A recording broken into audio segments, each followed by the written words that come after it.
Guys, one of my favorite topics to talk about in this business is how to sell deals. And if you're already selling deals, it's how to sell more deals, right? How to sell just more and more deals. And the guest that I have on today, Matt Justice from Arizona, is probably one of the best people I know that can talk on this topic. This guy just told me he's finishing off the month and starting this quarter, selling a bunch of deals, doing a bunch of deals over the summer. And we're here just to dissect it, what he's doing in his disposition part of the business, and also in Real Tales podcast style, how he got his start. So, Matt Justice, welcome to the pod, man. Good to have you. Thanks, brother. I appreciate you having me on. Yeah, of course, of course. So, before we get into what I just talked about, let's take it back a little bit.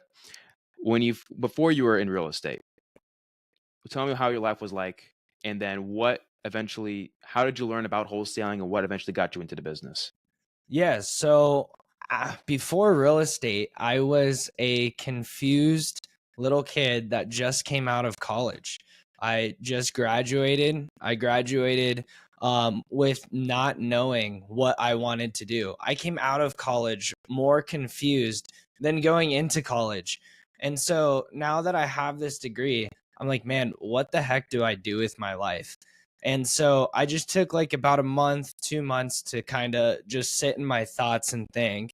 And I'm like, okay, well, I want to do like I'm the type of person that wants to be paid based off of my performance. So I'm like, okay, that's probably sales, right? So what sales jobs do I want to get into? So I started applying to a bunch of sales jobs. And after interview and getting some opportunities, I was like, man, I don't really want to do any of this. This all sounds like it sucks. I just don't want to do this. And so I started doing a ton of research on YouTube and just Googling like, how do I actually make money? What's the quickest way for me to make money? And real estate came up on pretty much everything that I looked into. And my parents taught me when I was younger that I need to get into real estate to buy properties and to have tenants pay your mortgage. So that way your money's working for yourself. So I'm like, okay, if I'm going to get into real estate at some point, how do I actually do this right now? So that's what I started Googling and YouTubing. And it was pretty much all just like, being a real estate agent, wholesaling and like fixing and flipping and stuff like that. Like, okay, well, fix and flip, I don't really have any money and I don't want to go and take all this risk on right now. And I really don't want to be a licensed agent. So then I was like, all right, let's see what wholesale is all about. So I just dove into researching that. And then it just clicked. And I was like, all right, this is exactly what I want to do. I want to wholesale. And then maybe I can build up some capital and start to buy rental properties and maybe do some fix and flips and stuff like that later on. So I found out just through Google and YouTube. And that's how I got started. What was the first video you saw on wholesaling, and what year Um, was this? this was in 2021. This was around like August of 21. And it had to be some type of Brent Daniels deal, YouTube video. Okay. And I think what I literally searched is how do I wholesale my first deal? Okay. And it had to be Brent. I remember asking my mom if she knew anyone that did wholesaling that I can look up on YouTube, and she reached out to one of our friends that was trying to wholesale, but he like ended up doing one deal and then kind of stopped. And he gave me three people. I remember one was Brent. I think the other one was Max Maxwell. And then the third, I couldn't tell you who the third person is, but the first person I searched up was Brent. And that's how I got submersed into Brent and Jameel and Pace, was just by finding him and researching all their videos. And do you come from a family of real estate investors or real estate agents? No, my mom did get licensed in California. My parents have had a couple rental properties, but nothing like super scalable and nothing to the point where they could go and quit their jobs and not have to make like active income. So they didn't have a ton, but they've always had at least a couple rental properties. Okay, cool, Yeah. cool. And you mentioned your arc in college where you walked in and you walked out even more confused than when you walked out, when you originally walked in. What was your original plans with college? And just talk to me about what your experience was like during that time of your life when you were in university, and talk to me about if there was anything that you've gone that you have used as a skill in what you do today. Man, that is such a good question. So, when I first went to college, I wanted to be a sports agent. That was why I was going to school. And so I went to one college in California for a semester, and I played basketball my entire life. And so I was very disciplined through high school, junior high, pretty much my entire life. And in college, I wasn't playing basketball. And so I went to a very small school in California, and I'm like, man, this kind of sucks. I want the actual college experience. Like, I want to have fun in college.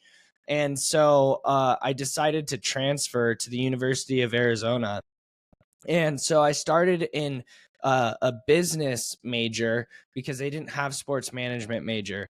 And so with that, I found out that if I wanted to like minor in sports management, you would have to do it as an emphasis, which was like, I don't know, 6 less credits. And so then I decided to switch over into communications, and then I ended up not even minoring in sports management and minored in sports nutrition instead. And so it just kind of took me through a whole whirlwind of like what I actually wanted to do. But to that point, like I even majoring in communication and with what we do, right? Like we were talking to a ton of people all the time. I honestly didn't learn a single thing from class. I couldn't tell you one thing that was like, oh, I remember this theory about this thing that I can apply to today.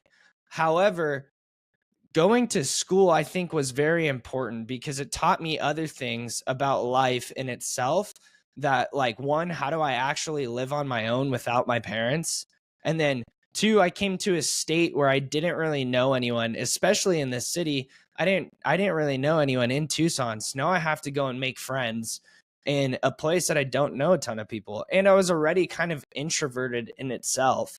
And so having to make friends was definitely difficult and stepping out of my comfort zone, which then led me to other things, into like joining a fraternity, which joining a fraternity led me to then get into a internship doing door-to-door sales for a solar company. And like I was still introverted at that point. And then that's where I realized that sales was like the thing that I should probably get into because it's based on your performance. And that helped me just really step out of my comfort zone. Like no one wants you to knock on their door and sell you.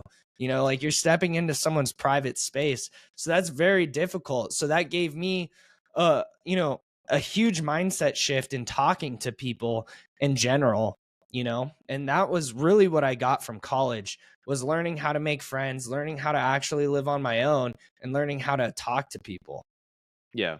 And I agree with that. So I did go to school. I didn't finish, granted, but um I hear a lot of people say like, oh, college this, college that, college isn't important. You don't need a college degree anymore. And there is some facts to that, depending on what you want to do, right? But one thing that I think people miss out on college, or that don't really talk about a lot about college, is the environment that it forces you into. And you can take that example and put it into a lot of things, but at the end of the day, I was talking about this with somebody earlier today, right? Times of desperation are where a lot of results happen in your life, right? And that's not just college. I mean, you can apply that to anything in life, right? When Right. your back is against the wall, you're in a new city, you don't know what to do, right? You don't want to just live, in your apartment or in your dorm alone for the next 4 years of your life. You got to do something, right? So it forces you into that environment. So I love what you said about that, and I think that applies universally in a lot of different things, and definitely what we do. I mean, I was talking today. I was at a closing table today, talking with my title agent, and we were talking about everything that happened with the real estate agents and with their commissions, and talk about putting your back against the wall with that, with buyers agents. Like they got to adapt, or they just are not going to uh, thrive the way they were thriving over these last how many years. So Right. I love what you said there. So, so you left college, you stumbled across YouTube, and just YouTubed your way into knowing what wholesaling is. Now, talk to me about how you actually took action. What were the action steps you took to eventually land your very first deal? So it was a couple things. So my parents, I have the best family. Like they're just so supportive of pretty much anything that I want to actually go and do. So I told them, "Hey, I'm going to wholesale to make money." And so I let them know kind of what exactly it was, what the steps of wholesaling is. And so the house that I live in, they were like, "Hey, we're thinking about selling this. Do you want to wholesale it for us?" And so I was like, sure, let me try. And so the first thing that I did and that I knew to do was just post on Facebook. And so I posted in a Facebook group, hey, I have a house under contract. Does someone want to buy it? And who reached out to me was Brandon and Trana. And that was really the first step of getting into real estate and having a conversation with him. And you just had him on, and Yeah. him and his brother are my best friends. I love those guys now. Like, and this is how I got introduced to them, which is so crazy. And so I was already watching like Brent Daniels and Pace and Jameel, and I was thinking about getting into one of their programs. And so I'm trying to sell this house. I talked to Brandon about it, and then my parents are like, actually, we don't really want to sell it. We're just gonna keep it. And I'm like, all right, whatever. So I tell them, but that conversation with me and Brandon, we just hit it off right away. And so we just started talking all the time. And I was like, dude, I'm trying to do this. Like, can you help me out? Like, what did you do? What do you do? And he told me about Jameel and AstroFlipping. And so I was like, all right, I'm just gonna join this community because I definitely need like an actual step-by-step process. And so I joined the community. And then from there, I just networked with a bunch of people that could help me get deals done. And he connected me with someone in his company. And my very first deal, it took me about a month and a half ish.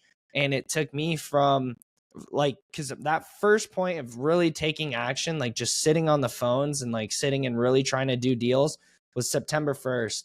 And I think I closed my first deal like October 15th, 20th, somewhere around there. And so it was about a month and a half. And I got the deal from Keegley and I sold it. I actually sold it to my parents because they were like, hey, since you're doing this, we want to be fix and flippers now. So like, can you find us some deals? And I was like, hey, I found this deal. Like, can you pay me $5,000? I think it's a good one. And they're like, yeah. So that's actually how I did my first deal. Was That's I sold awesome. it to my parents. Yeah. You got it from Keighley and you sold it to your parents, and did you make 5 grand on it? Yeah. I made $5,000 on my very first deal. Heck yeah, and it only took you a month and a half. Yeah, and then I actually have a really weird journey. So, my second deal took me about another month and a half, and I kind of found it same way through another wholesaler. So actually, let me take you a step back. My very first contract, because I didn't get it, I got my very first contract in 2 weeks, and I didn't know that you can go and take another wholesaler's deal and just go and send it out and try and get a buyer for it. I thought you actually had to go and commit to this. So I went and committed to an assignment and I put $5,000 non-refundable on this contract. And it was in Sierra Vista, which is a small town outside of Tucson. And so I'm searching for buyers and no one wants it. And so I'm like, crap. Well, I ended up canceling that contract like a month later because it had a super long close. And so I lost my $5,000 on my very first contract. And but that leads me to my second deal. So I get another deal from a different wholesaler. Just I think I found him off Facebook. But that property was in Sierra Vista. And I had that deal that I put my money down on. And I found a ton of buyers in Sierra Vista for that deal. So then when I got this one in, it was an easier sell. And so I ended up selling that one within probably like a couple hours. They were like, hey, this one looks really good. I just need to go walk it and confirm. And I was like, cool. They went and walked it and they're like, cool, we're good to go. And then that one I only made like $3,000 on. But then that's why that only took a month and a half after that. But then my third and fourth deal took me about another 4 months to do. I didn't do another deal for about 4 months. So rather than like having a longer start, I had a quick start, But then in the middle of it, it took a while to get like a couple more, you know? Yeah. So where most people, I feel like they take 4 months maybe to get their first one. And then after that, it's like a month and a half or a month, and then they figure it out. Where it's like, I thought I figured it out, and then it took me another 4 months to get my next deal, which I think is funny. No, no, I get that. Well, I think a lot of people they start off. I think the traditional way people learn how to start off is direct to seller, right? Calling homeowners and trying to get a deal or a contract that way, right? And that whole thing takes that's a whole sales cycle. Usually, what people say is 90 days from start. When you start prospecting or start your marketing to the end where you get paid. That people usually throw out 90 days. I've seen it take longer. I've seen it take shorter, but that's about the average. But Right. when you're dealing with like JVs or dealing with wholesalers and agents, you can shrink that into maybe a month or month and a half's time like yours because the deal is already out there. You just have to go and search and find it. The contract is already locked up with the seller. You just need to go and find it and dispo it, which is a challenge on its own. But I've just seen it take a lot less of a time than going direct to seller.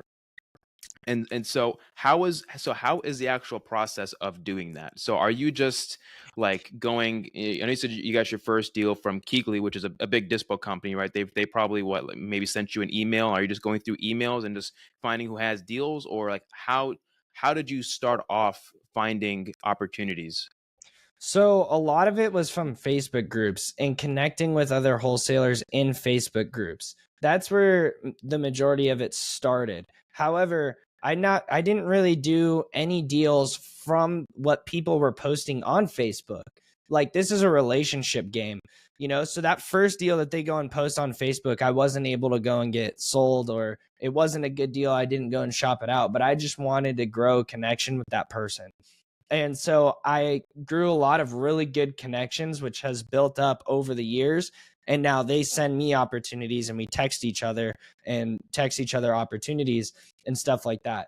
I do have an email that I was having people send to me.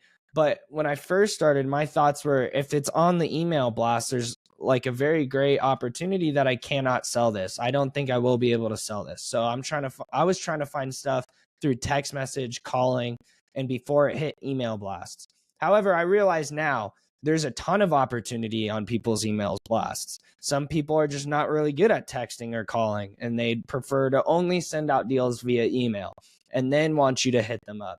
And so I realize now that we do get a ton of opportunities through other wholesalers sending out an email blast, but it really got built from Facebook groups and going to networking events and finding other wholesalers in the industry and letting them know like, hey, I have buyers, I can help you sell your deal.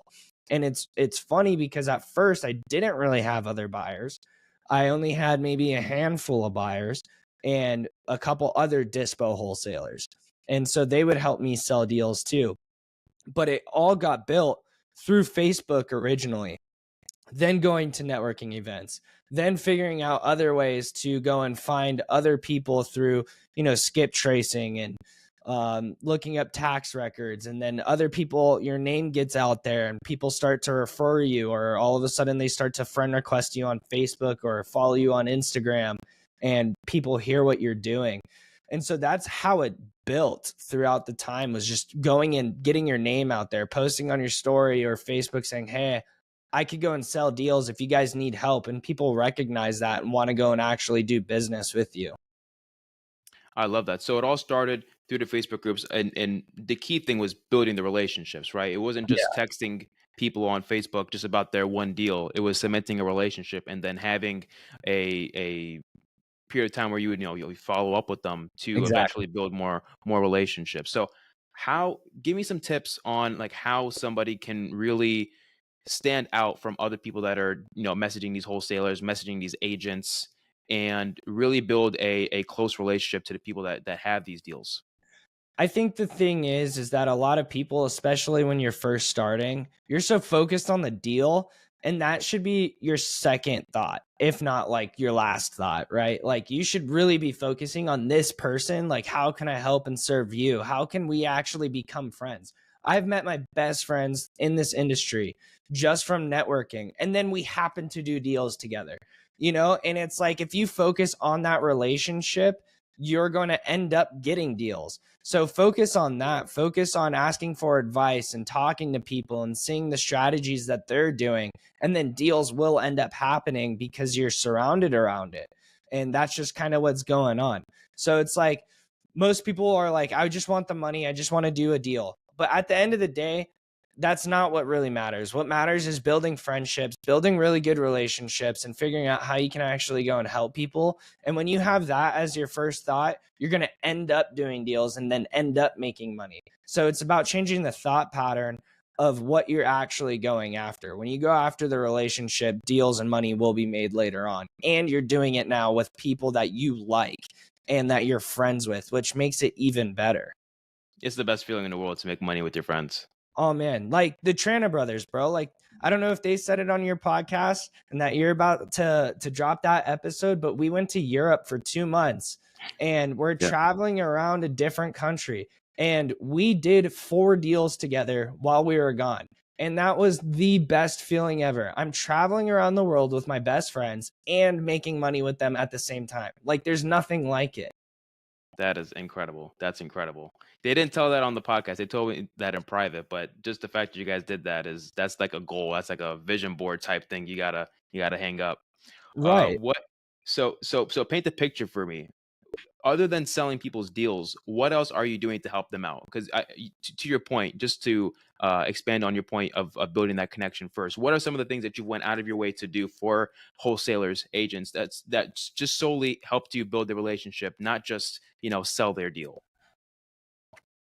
I think I mean, it's different for every person, right? And that's where sales comes in. Like selling something is not actually just going and giving people information and then hoping they buy.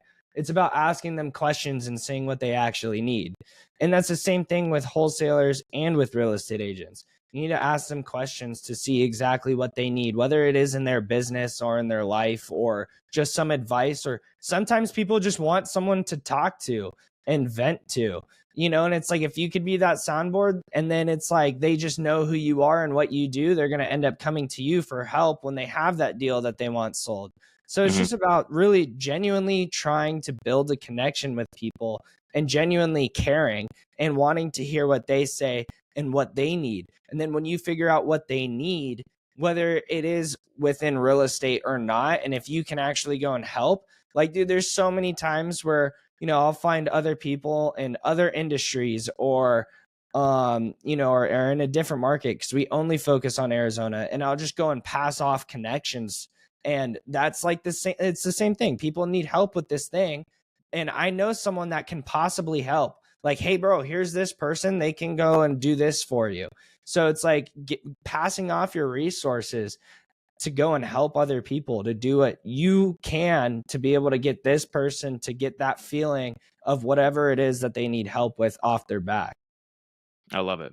I love it. And I do a lot of JV deals with people that are like nationwide wholesalers that come to my market because my market is Ohio and everybody's coming here for either buy and holds or I don't know people. I just been getting an influx of like wholesalers just coming to Ohio, Yeah. and I'm like their boots on ground. Where like if they need help going and getting pictures for a property, if they need like insider knowledge on a market, right? Because every market's different. Every market has their nuance.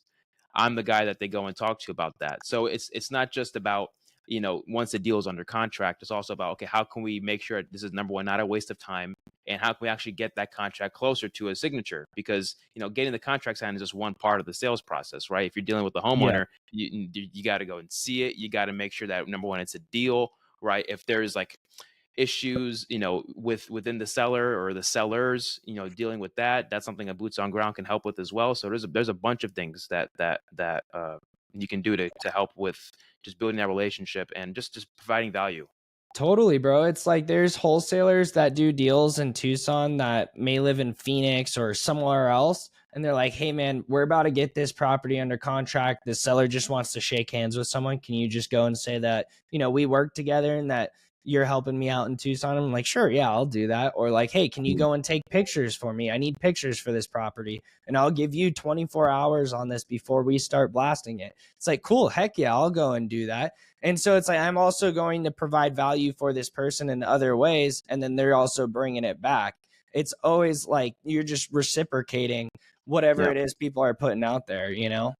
Absolutely, absolutely. So talk to me about what things look like currently. Talk to me about, you're growing. I know you have a team in place of people that are in your company with you. Talk to me about what the structure of your business is like currently, and what you guys are doing as a process to find your deals, and how to dispose of them as well. Yeah, so finding deals first, we're doing everything with other wholesalers and real estate agents. So we'll cold call real estate agents, we'll text blast real estate agents, we'll go and offer on properties that are listed on the MLS. So we get deals done that way.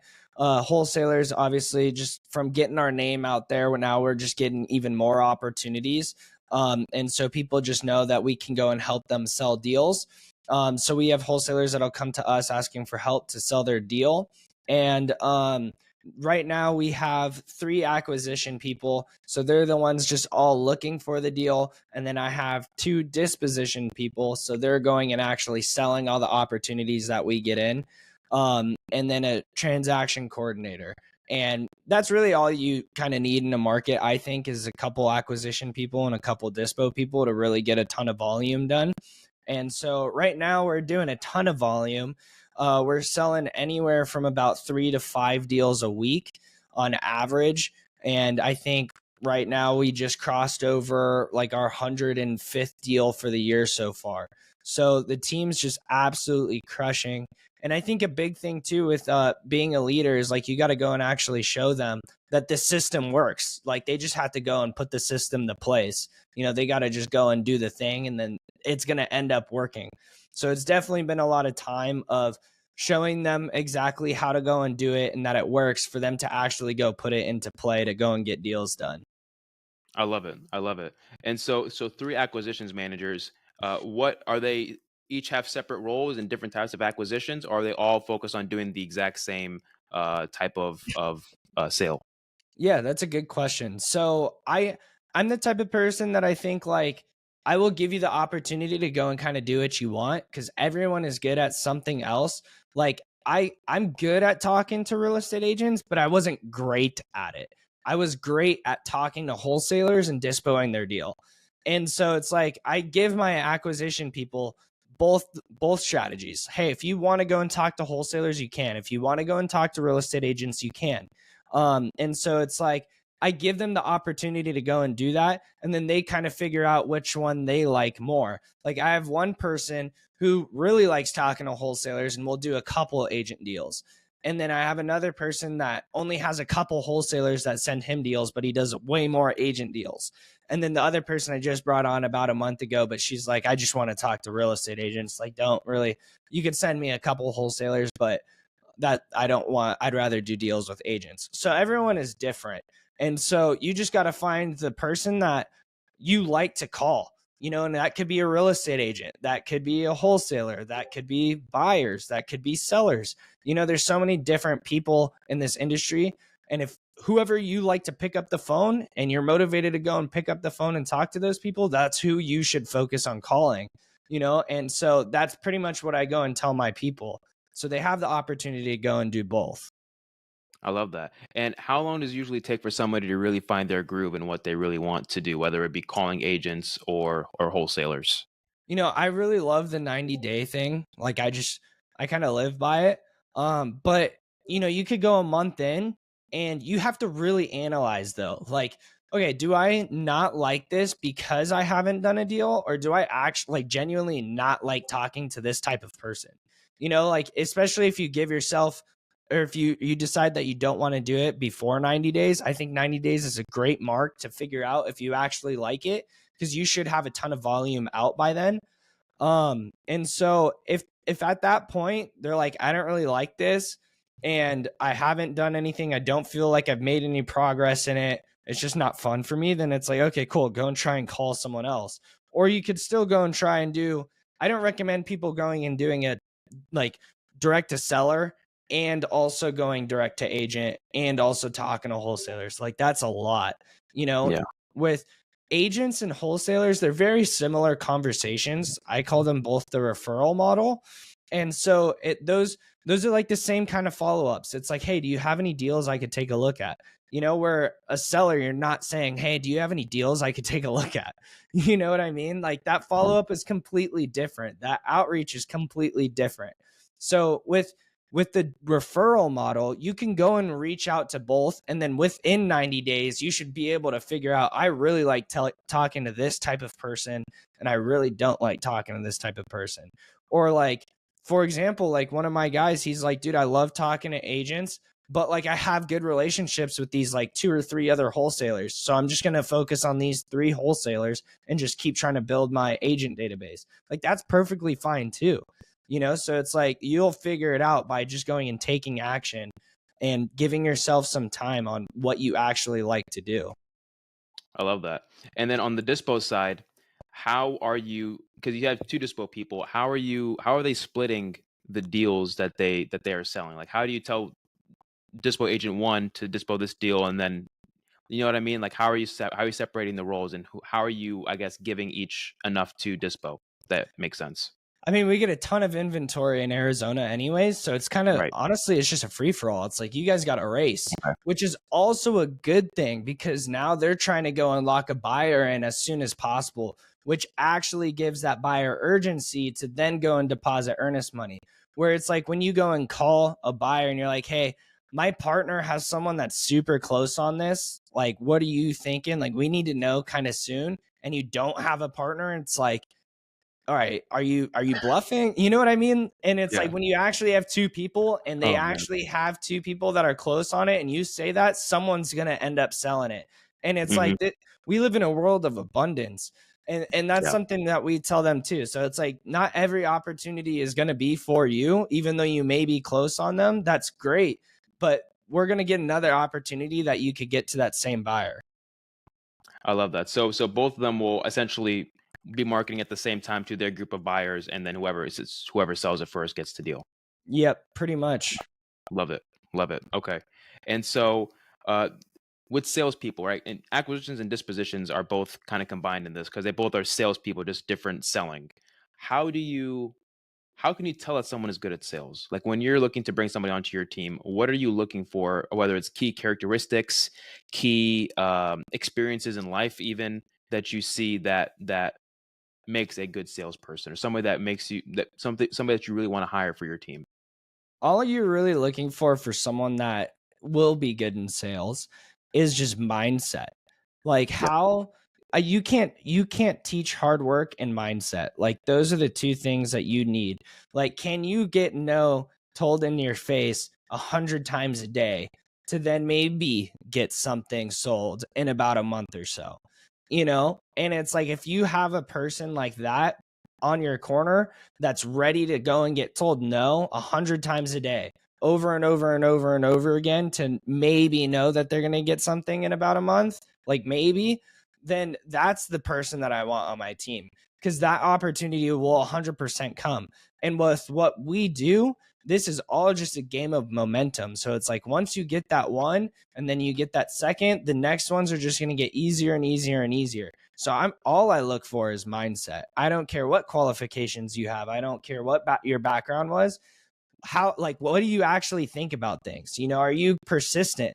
Are you persistent? Are you going to follow up with people? Are you okay making hundreds of calls a day and not having anything happen from them today? Mhm. I love it. I love it. Yeah, I mean, you can hire somebody that's extremely talented, but also extremely toxic for your company. Right. Right. I mean, I've heard stories Yeah. of people that hire the best talent from the best places and end up either hurting their trajectory and hurting their growth as a company, or they just have to let them go just because of what they bring in negatively Right. into their workplace. Yeah, And it's that's like so key. if us as business people, as sales leaders, if we have a process that works, which we do, that's why we are profitable businesses. If we just find the right person, like, and I emphasize person, not a salesperson, a person that has the right mentality, right? Somebody that you don't have to teach how to work hard to. You can't teach how to be grateful uh, to Yes. bring them into your company. Then that's really all that you need. And then if you are a good sales leader and you have the right training and the right onboarding, then then their trajectory is already set in stone. Right. You just have to keep them and really build a vision for them and a culture that they can thrive in. Yeah, exactly, bro. You just want someone that's positive, loving, they want to help other people. Cause I mean, dude, like my team, it's a team, but it's more like a family. Like everyone helps each other out no matter who it is. Whether like it could be an acquisition person handing off another agent or wholesaler relationship to another acquisition person to go and get a deal done with that person. Or like someone may bring a deal in and then be like, hey, I don't really want to do this one. You take that. Like that's a family. You want people that are willing to share. We all want to eat together. We don't want to go and eat on our own. We're like a pack, and it's like if you have that mentality, you're positive, you work hard and you're persistent, like that's all that really matters. Absolutely. Absolutely. Technical question here. When you hired your first acquisitions person, how long did it take for you to eventually start hiring a second and third one? So what I did, I don't really recommend doing. Okay. I honestly think that it's best to bring on like 5 people at once. And the reason being is because oh, excuse me. I think that having 5 people come in at once, you're most likely out of training, like just looking at material, you're probably going to have maybe 1 or 2 be like, "Hey, I don't think this is for me." And then number 2, then you're going to have about 2 people go through about, a month to 90 days and be like, hey, I don't think this is for me. And then you have that one killer. So I think bring on a ton of people at once. Now you also are not doing multiple training processes. You're doing it all one together. And then you can go and get your one killer. But I brought on one person and I actually brought on my acquisition person. Then the second person I brought on another acquisition person who ended up not working out a couple months later. Excuse me. And then I brought on, I realized while training them that that probably wasn't a good idea, that I needed to bring on a dispo person because then now no one is selling the deals while I'm training. Yeah. And so I brought on a dispo person, and that's when I started going crazy, bringing on more acts. Gotcha. Gotcha. Okay. And so talk to me about the challenges with working with wholesalers, right? Because not all wholesalers are built the same, No. right? You so you know this better than I do, man. Like talk to me about what are the challenges you have with JVs that people don't really talk about and how do you overcome them? You just, dude, you got to pick and choose. Like, you don't need to do business with everyone. Yeah. And I think that's a huge mindset thing that people are like, oh, but I could be losing out on money. It's like, yeah, but you have a massive headache waiting to happen. Like you do not need to do business with everyone. Do business with people that communicate well and are fast to communicate. There's so many questions that buyers may have or that we may have, and we just need the answer right away. If they're taking forever to get you the answer, it's like you can end up losing a relationship with that buyer, or something along the lines of that, or having people be like, hey, I do have this property. Can you sell it? And you go and sell it. And then they now don't have a contract for it. And you're like, dude, what the heck? So there's That a one lot of personally things. hurts. Yeah, it's insane. And now you can go and lose another relationship with a buyer. And so it's really about trying to I'm the type of person that trusts until you show me I can't trust you. But if you don't have communication, good communication, then I'm not going to prioritize you. If you communicate with me very well and we're fast to communicate with each other and we just hit it off, I'll do business with you. But like if I already feel some type of friction, it's like, bro, I don't need your business. I'll go and find someone else that I actually like to go and do business with. Love it. Love it. So you mentioned the trust thing. What are some other key, whether technical or just soft skills that you see as red flags in wholesalers that you just would avoid? Um, Red flags that I'd see in other wholesalers that I'd avoid. I'll say I the first one, not showing a redacted PA. I mean, I personally I don't do that. I don't ask Okay. for a redacted purchase and sale agreement before I go and shop out the deal. It what we do ask for though is close of escrow, title, and access. And if they Hmm. can't give me those three, I already know you're 9 times out of 10 not direct on it, you Hmm. know? And so it's like I ask for those 3 things, and if they can't give me that, we're most likely not shopping your deal out. Unless I'm like, "Dude, this one's a freaking killer, like, we need to get this one out." You know what I mean? There's Mhm. sometimes the really good opportunities, but that rarely ever happens. So it's like, if you can't communicate those things, and again, it comes to communication. Like, if you Mhm. can't communicate those things, we'll just probably not work together. Gotcha, gotcha. And so when dealing with wholesalers and I guess agents as well, your time to sell a deal is usually shorter than it would be if you were a direct to seller, right? Because I've done both. I know that direct to sellers, usually have a 7 to 10 day inspection period with, especially if it's a hot deal with a wholesaler. Usually that time frame is less. So. My question to you is, how are you guys? What's your guys' process for actually putting your deal out to buyers and selling them for, as quickly as you can? So what we do is we put all the information into a spreadsheet about the deal, and that spreadsheet will pretty much just go and shoot out a deal text in our format, and we'll go and make a Dropbox link with our Dropbox account. And then as soon as we get that in, we're going and texting and calling the buyers that we think is the perfect fit for this deal. And at that time, we're also going to be sending out a text blast to the other buyers that haven't really given us a criteria. And then we'll put it on the email blast if it doesn't sell by then. And that's pretty much the process. And sometimes, yeah, sometimes a buyer that we know is perfect for this deal is another wholesaler. And we know that they have the buyer for this. And Mhm. so we'll go and get it to them. And then it's like, while also it's going out on that text blast, we'll send it out to other wholesalers that just have general criteria, or, we know that they have some buyers and that they could still possibly go and sell this.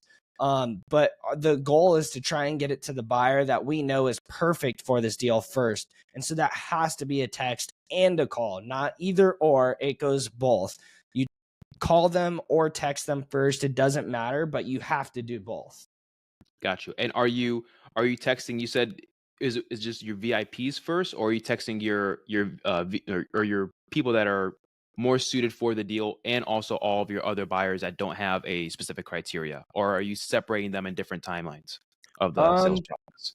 so I would say, well, yeah, it's if the VIPs are people that are like, "Hey, I buy all over Tucson, send me everything," then yeah, we'll Hmm. send them pretty much everything we come across. And same with Phoenix. But if they're like, "Hey, don't send me anything West Valley," and this is a West Valley deal, we're not going to send it to that person that we consider a VIP buyer, you know? And so we're just really trying to get it in front of the people we think have this criteria, and this is the perfect opportunity for them. And sometimes we know that the price may not work, but we just know that this property would work. And like, not all wholesalers know how to price deals correctly. And so, but the power of the dispo process is getting someone that's actually ready to go on this deal. And if they want that type of deal, they're most likely going to be the highest paying buyer. And then we can still go back to that wholesaler and be like, "Hey, this is where this buyer's at. Can we make this work?" And then a lot of the times they'll either be like, "Yes," like, "No, I don't have the contract at that price." And then we just keep following up until they can get the contract at that price. I love it. Got you. And so, talk to me. Give me some tips on how you guys sell deals faster and for more money. What are some tips that you've learned along the years? Just, you got to find buyers' criteria. See, the thing is with being on a dispo, more so of a dispo model of selling deals and wholesaling properties, the thing is, yeah, we're trying to serve the seller, we're trying to serve the wholesaler, we're trying to serve the agent, right? But at the end of the day, the one person that needs to be served the most is the buyer, right? Like, all we're really trying to do is just silver platter you stuff like that. You don't have to really lift up a finger, and you're like, "Bro, this is a killer opportunity, I'll take this." So really trying to serve the buyers, get them opportunities that they do want to see, because they know when you call or you text next time, it's an opportunity that they need to pick up the phone, Mhm. and that's how you can sell your deals a lot faster and higher. And like, when you do that too, you'll have like, I can't tell you, it probably happens at least once a day where we have buyers that will call us, and it's not one of our deals, and they're like, "Hey, have you guys seen this property go around?" can you go and find this for me? I'd rather work with you guys on it. When you have that level of service to your buyers, you could go and make deals work that you had no idea about. And Yeah. so it's a completely different level. That's incredible. I've never heard that before. That's a different level of dispo. Having your buyers send you deals, say, "Hey, I'll buy this. Just give me it at this price." That's Yeah. incredible. Dude, it happens at least once a day. Like, hey, I saw Wow. someone sent this out. I'd rather work with you guys. Can you go and help me find this? And sometimes it doesn't work, right? But I would say it still works probably once a week. And it's just like they just know that we're ready to go and do whatever it takes to get this deal across the finish line. Like, dude, when you provide a level of service to the point where, dude, there was a deal I did with a buyer, and I had to perform for this buyer. I did not want to perform for the wholesaler. I like literally did not want to do the deal. The wholesaler was bugging me and just kept bringing all this random stuff up, pretty much just kept cutting my cost down in a certain way. And then I ended up having to come to the table with $1,000 to get the deal done. I didn't even make a dime on it. I lost $1,000 on it. But after that deal, when that buyer realized what had happened, he told me he'll never purchase from another wholesaler again. So it's like, yeah, I may have lost $1,000 on that deal, but I'll do way more deals with this guy and I'll make my money back so much faster. You So make it's your money like, back on the next deal. exactly. And it's about the service and the relationship with that buyer. When you're literally bringing them the stuff they want, when you're making sure that this deal is gonna close and you're gonna do everything in your power, they want to work with you. There's other wholesalers that don't communicate. They go and they have an opportunity out there, and some title issue comes up, so they're like, "Screw it, I'm done with this deal." Hey buyer, we're giving you your earnest money back, whatever. But it's like, no, if that happens, it's like, hey, bro, no, he's keeping his EMD in. We're going to do everything we can and make sure that this thing closes. And then if like all this other stuff ends up happening where we actually can't do anything, then it's like, hey, bro, yeah, we'll give you your earnest money back. But we're going to make sure that we're going to do everything in our power to be able to get this deal to the finish line. I love it. I love it. And you mentioned getting your buyer's criteria is key. What are some of the key questions you're asking or having in conversations with your buyers to, number one, obviously get their criteria, but also as early as possible build a relationship and show that you are somebody that can bring them serious business? I mean, so you have to call your buyers with the mindset of that these people already have $5,000 that they're going to go and bring to the table, Hmm. um, that on a property that they want. So you just have to go and find out what kind of opportunity that is. And, we have a ton of inventory majority of the time in Arizona. So it's like we could have that opportunity right now, so like a good question to ask is literally, what's that perfect opportunity for you where you're just like, heck yes, I'll take it. You don't even need to walk it or anything, and I just want that house. I just want that house. What does that look like for you? And, they could tell you, oh, I just want anything in Arizona. Okay, so you'll go wherever the money's at, or are you're really just trying to stay close to home? Like, you still have to sometimes ask the question a couple different ways to find out exactly what that criteria is. And so once you actually get it, then you can start to silver platter things to them. I love it. And then are you guys how do you guys have a continued communication with your buyers? Are you guys like calling all three of your buyers list every 6 months in case like criterias change, or let's say there's a market shift? Are you guys reaching back out to your buyers and getting an updated criteria from them? How do you guys handle stuff like that? So I think it's more dependent upon inventory, what we have in. If we're always trying to put stuff in front of our buyers, and then also like how much is happening on the intake side. So like, are we skip chasing a ton of buyers today? If we are, then they're gonna have a ton of people to cold call today. But if not, and you're just kind of sitting there twiddling your thumbs, then go and call through all of your existing buyers. So whenever you feel that point where it's like, I don't feel like I have much to do right now, go and call through your existing buyers and ask them how their projects are going or has their criteria changed. Oh, and always call your buyers that you've sold deals to and ask them how that project is going. Send me pictures, bro. I want to see that. Like, what's going on with it? Dude, I can't wait to see that thing get on market. Like, that it's gonna look killer. Just like random stuff like that. So it's like, whenever you're not working an opportunity, go through and call your existing buyers. Has your criteria changed? No. Cool, brand. Like, I'm still looking for you. Don't worry. Like, we got you in mind. We don't have that one in right now, but you'll be the first to know when it comes in. I love it. I love it. And so, how are you guys then sourcing these buyers and Um, finding these cash buyers? a couple different ways. Um, Obviously, if you're in your market, the easiest way is to go and actually go to meetups and get out in the field, because that belly to belly relationship with people, it grows so much stronger when you see people face to face. Like, that's how you grow really, really strong relationships. However, that shouldn't hold you back to go and do deals in another market that you're not present in, because you can still go and we use PropWire. I really like PropWire a lot to go and just skip trace buyers, find buyers off PropWire. And then I also use Privy. Those are probably my two biggest softwares to just go and find LLCs of people that are doing flips and buy and holds that we can go and contact. Love it. Love it. And so talk to me about I'm just gonna run through some KPIs that you may or may not track in your business and tell me just for the audience like what they should really expect if they want to do what you're doing.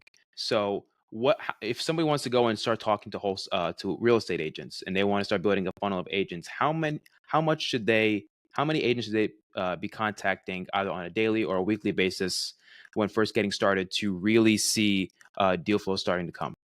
So I think that with agents, you have to have about 75 to 100 outbound calls a day. And that may not include text messages. You need to definitely be texting these people too. Real estate agents are busy people. Hmm. And so a lot of them are going to be at a showing, or they're going to be driving around or at an appointment. So they're not going to go and pick up that call every single time. So also text them. So you need to have about a 75 to 100 outbound messages a day. And you can include text messages in that, but for sure 75 to 100 to actually get the ball rolling within about 90 days. And Love then it. yeah, I would say a good rule of thumb is to have about 100 outbound messages, whether it is a call or a text to whoever you're talking to. Love it. Love it. Love it. And then would you say the same thing then for wholesalers, right? Because that was gonna be my next question. Would you say maybe finding 100 wholesalers deals or talk to 100 wholesalers a day is reasonable? Yeah, 100%. And I mean, so it depends on how you're reaching out to, though, because like if you're going Mhm. on Facebook, like I think Facebook limits you to like 50 messages a day before you start to get recognized as spam. So if you're going through Facebook, then 50, but you can also use other sources like LinkedIn and Instagram and stuff like that. And so if you could go and get 50 messages out a day, like 50 DMs on all three of those platforms, that's 150 a day, and you're definitely going to get some responses back. Absolutely. Absolutely. And then how how many deals do you have to look at from a wholesaler to really find one deal that you From can market to your buyers? So from one wholesaler or from multiple wholesalers? I guess from multiple wholesalers. Like if you were to go and you had all the deals in front of you, how many would you have to look through to find one deal? Now I think it's a lot less, because our mentality is not, unless it's like a really, really, really crappy deal. It's like, this thing is a freaking full gut and you're trying to sell it at 300K and the ARV is 350. Like, I'm not even going to send that to them. But if it's like kind of close within like 25, maybe 30K, I'll still go and send it to them, because I know that this is an opportunity that they'll like, and I'd rather go and get a number on it and then bring it back to that wholesaler to see if we can make it work. So now I think it's a little less, where when I first started, I was a lot pickier, and I would say it was definitely around like 100 deals to find one that I would even want to send out. Hmm. Now I would say it's probably anywhere from like 25 to 50 that we look at before we actually want to send it out. And also another thing too is like, dude, some of these buyers, they just buy for random reasons. And like they can literally just like this property because they just like it. Like we sold a deal one time. I know for a fact no one else was ever going to buy this deal. It was at like 80% of ARV and it still needed work. But I was like, whatever. It's a really good friend of mine's deal. I'll just put it on my email and see if anyone bites. This guy calls me and he's like, hey, I want this deal. I'll deposit right now. I'm like, cool. Like I didn't ask any questions or anything. I was like, cool, let's do it. And then like later while we're in escrow, I asked him like, hey, why did you want this house? And he's like, oh, I have a restaurant like right down the street and I just needed a place to go and store more materials in. And it's like, what? Like I would Mhm. never, you would never think that, you know, like that's just such a random reason. So it's like sometimes, yeah, this deal may not work price wise, but someone on your list may just have a very specific reason that they want this deal. They can own a rental right next to it and be like, I don't even care what price this is at. I just want this deal because I own the next door property. You know, like we've had stuff happen like that too. So you never know why people are buying. So it can, when you have a ton of buyers, you can start to shorten the amount of deals that you have to look at before you actually want to go and send it out. I love that. I've had those same situations happen where I feel like this deal is iffy, but when you put it out, you'll be surprised at the answers, you'll get. I had a piece of land one time in like the hood, and our hood is like houses priced between, 50 to $60,000. So like the land is worth basically nothing. But I got this piece of land literally for free from the seller. Seller wanted $0 and he owed nothing on it. So it was literally a free piece of land. All buyer had to pay was closing costs. And we ended up finding a buyer that paid us, I think it was like 5 or 6 grand for that land. And I was baffled. It's like, huh? Why? I was asked him like, why are you buying this piece of land? And he said, you know what? I just want a project for my son. When he grows up, he can take care of a piece of property, so he can be taught responsibility. And I was like, that is the most interesting response I've ever gotten from a buyer. But hey, I'm up for it. Let's get this deal done. Yeah, right? You never know Yeah. why. And like they want it sometimes, you know? Yeah, I love that. I love that. And then other than those metrics, is there anything else that you guys are tracking in within your business to keep accountable to and to just track growth? Yeah, I mean, we keep track. We look quarter over quarter, like what kind of trends we're having. We look at, you know, how obviously how many text messages are we sending out? This is what we look at actually every day. We Mm. look at how many text messages are we sending, how many calls are going out, how many of those are incoming calls, what's our total talk time, and how many opportunities are we bringing in a day. Those are the 5 metrics that we really look at every single day. Everything else is either like a month to month basis or a quarter to quarter basis, which is kind of just looking at numbers, projections. You know, how much do we do this month? Where did the most deals come from this month? Or, you know, stuff like that. Right. Right. I love that. I love that. Thank you so much for that breakdown. That really takes, because with Dispo, I see a lot of people, they do it as kind of like a part of their business, but I don't see a lot of people, at least from where I do business at, really master Dispo to actually be able to just fully be able to Dispo deals and have a thriving business like yourself to do. So I just love getting the metrics from these things because I have an analytical brain to really put it together. So thank you for that breakdown. Um, what are your goals in the next 3 years of your business? The next 3 years of my business, I would really like to be in 5 different markets, and I'll probably have a team in each market. I don't know how I feel about having one team doing multiple markets. I would probably be a team in each market. I Mhm. would really like to be in 5 markets, and I would like to be trying to buy as much property as I can. I would like to get into other opportunities and like learn how to raise money, do stuff like that to buy other opportunities. And I would say within wholesale, that's probably the biggest thing is I would like to be in 5 markets and really just trying to buy as much opportunity as I can as well. I love it. What are your goals that you see for yourself in the next 10 years? 10 years, man. 10 years, I would like to probably I would love to buy other businesses, and get into, yeah, doing stuff like that. I would love to buy other businesses. I would love to be able to travel the world, pretty much whenever I want, rather than just like, oh, I can do this right now for a couple months and then I should probably get back home. Mm. Um, I want to be able to travel. I would love to have places pretty much like all over the US, all over the world that I could go and travel to, have friends in different countries and be able to have like masterminds, my own community in all those areas too. And yeah, just still continuing to grow business wise within real estate. I don't think I'll ever actually end up leaving real estate. I think that things will just kind of grow within real estate, and then other opportunities will start to source itself outside of real estate. And so that's pretty much what I see in the next 10 years for sure. I love that. If you had one piece of advice for someone that was just getting started, what would that piece of advice be? You are the average of the 5 people you're around the most. And like, it is so true. Whenever I see myself start to think differently in a good way or a bad way, I realize it's because I'm hanging around different people. And it could go good or bad. So it's like, if you don't like the environment that you're in right now, you got to get out of that environment and get to an environment that you actually want to be in. Like, go and look at people that are doing the thing that you want in life and go and try and hang around those type of people. Or if they have the goal of doing that thing and are actually striving to go and do that, go and hang around those people. Like, you need to be around people that are trying to either strive after the thing that you want in life or have the thing that you want in life. And I think that is probably the most important thing, because your mindset will change, your habits will change, and you will actually start to achieve the thing that you do want. So I would say that's my number one piece of advice.